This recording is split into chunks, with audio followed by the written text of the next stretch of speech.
The world was fractured. The nations, 70 of them, scattered and confused at Babel, were handed over to lesser powers as judgment for their rebellion. But even in the scattering, God had a plan. In the same breath that he disinherited the nations, he set apart a single seed line for himself, not because they were mighty, not because they were righteous, but because through them he would bring blessing to all the families of the earth.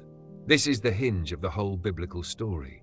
One man, called out of a disinherited land, Ur of the Chaldeans, is summoned by Yahweh not just to be blessed, but to become a blessing. In you, God tells him, all the nations of the earth will be blessed. This is more than a promise, it's a prophecy. The same God who divided the nations now sets in motion their restoration, but not through conquest, not through empire, through covenant. This promise to Abraham is not a plan B. It was always the plan. Isaiah would later echo it.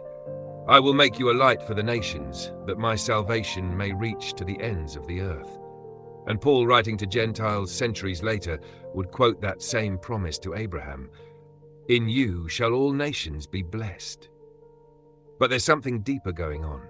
Paul says that when God gave that promise, he was preaching the gospel. That means the good news doesn't begin in Matthew, it begins in Genesis.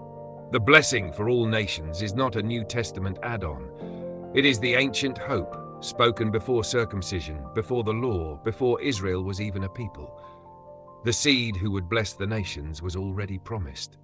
The nations, handed over in Genesis 11, begin their journey home in Genesis 12. And don't forget, this was hinted at even earlier. Back when Noah blessed his sons, he said, May God enlarge Japheth, and may he dwell in the tents of Shem. That's the story playing out right here.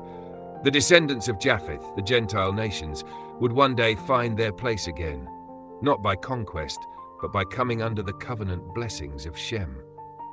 Abraham, son of Shem, carries that tent,